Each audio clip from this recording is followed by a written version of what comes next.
طبيعية. خوفك عن نفسك يا الإنسان، هذا كلها أشياء عادية. لكن في خوف، أنا اللي أقول مثلًا زي الفوبيا يا أستاذة نيفين، هذا أشياء لازم تعالج صراحة، لأنها ممكن يعني تسبب لك عناء. في خوف ثاني اللي إحنا تكلمنا عنه، اللي اخونا هو فتحي خوف اللي الجوهري، اهلا وسهلا بيك، نورت الدنيا ونورت القناه. انا بقول لك أهلًا، انا أهلًا. بخاف من الصراصير، مسا على الغاليين. لا اخويا فتحي، صراصير ايه اللي هتخاف منها؟ معقوله؟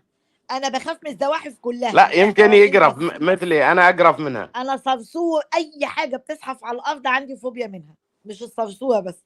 اما اللي جت قرصتني في ايدي امبارح دي نحله طايره، مع اني ما بخافش منها، بس جت لي طايره وقرصتني. سلامات، سلامات، مقروصة برضو؟ اه والله. سلامة، عمي محسن سلامتك. فاهمني، بيقول لك يا اخويا فتحي عمي محسن فاهمني. يا أهلا ومرحبا والله نيفين انت بفتحي، طالعه عزيز بمنظرين، وغالي.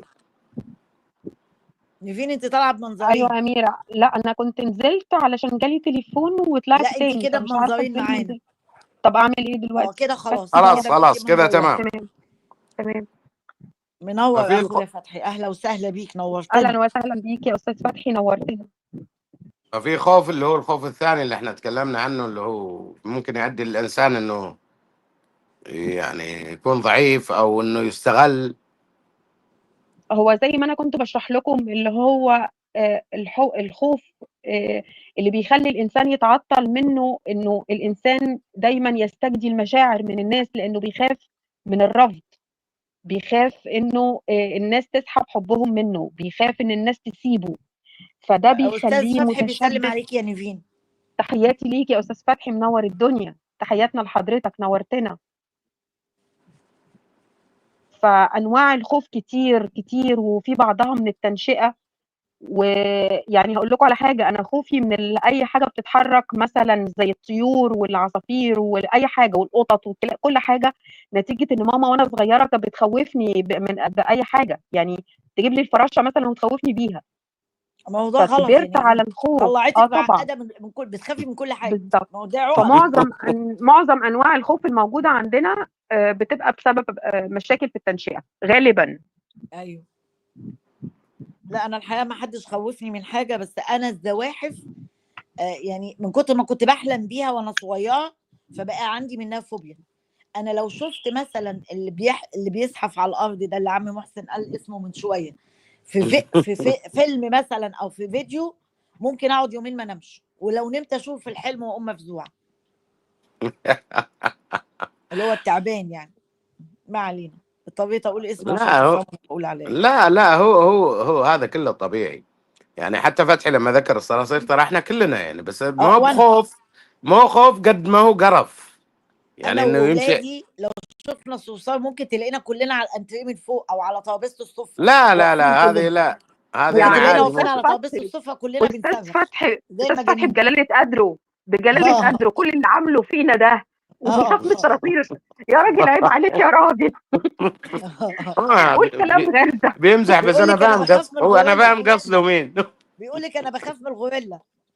اخويا فتحي اللينك لا، مثبت فوق، لو حابب تتفضل معانا اهلا وسهلا. كلنا بنخاف من الغوريلا حضرتك، بنديها بالشبشب بس بنخاف منها. والله انا عادي، انا بلبس العبايه السوداء واطلع اديها بالشبشب ما بخافش. الغوريلا. انا اول امبارح كنت لابسه لها عبايتين فوق بعض عادي يعني، ولا يهمني.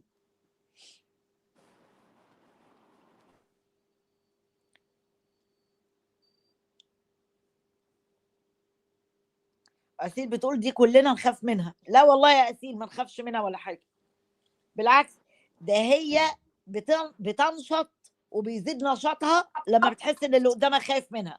لما بيطلع يديها بتتلم، هي ما بتخافش، بتخاف. انما لما تلاقي الواحد ساكت لها ما بتخافش. ما فتحي هي بيقول الغوريلا مهمله. ما هي يا استاذه اميره، ما هي لحالها. مريم في اهلا وسهلا بيك، مثل نورتينا. معروف يقول لك: من امن العقاب اساء اساء الادب. الادب. ده معروف. حقيقي، ده حقيقي.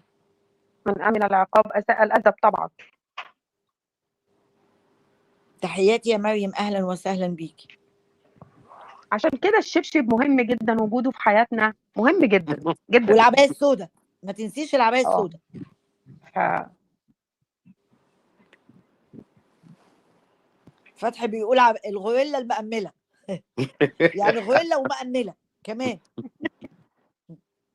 يعني هتصيبك، هذا قسمتي. ويطير بقى منها ويجي علينا وحاجه تقرف. احنا حتى لما بنشوف الغوريلا في جنينه الحيوانات بتلاقيها طول ما هي قاعده عماله تتهرش، تلاقيها هبله حبيبتي يا كده وعماله نبيل. تتهرش طول ما هي قاعده. انت تخيلي ان جسم الغوريلا والقردة بشكل عام قريب تكوينه من الانسان، عشان وتخيل فيها الشعر. شعر. لا وشعر وزياده، ما في ترويش، يعني زي الانسان بيروح ياخذ شاور، هذول ما بياخذوا شاور الا اذا جاء المطر. ايوه. اسيل بتقول على فكره الغوريلا شفتها بشعر هبله. يابس يا اميره وطقم اسنان، لله تعرفون في وش خلقه شؤون يا اسيل، ربنا يعينك. تعرفون ايوه، الغوريلا في حديقه الحيوان تحسوها على قد ما هي كائن ضخم جدا، بس بحس انها هبله، تبص في وشها كده تحس انها هبله.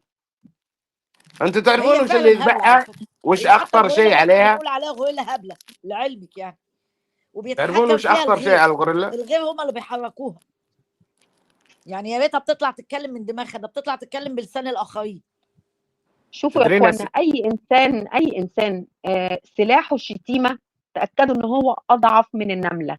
صحيح. ما يعرفش يواجه، ما يعرفش يناقش، ما يعرفش يفكر، هو سلاحه الشتيمه او الخناق. فده انسان ضعيف جدا، ده يعني ده مسكين، ده على الله حكايته يعني. انا اموت واشوف موقف ان فتحي كذا مثلا يتمشى في امريكا في نفس ولايتها، ويتقابل هو وياه في مدخل مول.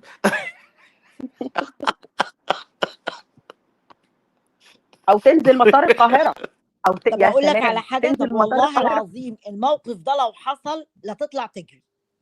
انا عارف هتطلع تجري وتعمل فضيحه، ويمكن الشرطه تجي. ايش طب فيه؟ اقول لك على حاجه شهاده حق يعني لله مم. بصراحه يعني. انا عشان انا عارفاها كويس يعني، عشان انا عشرتها على التليفون طبعا وعارفاها.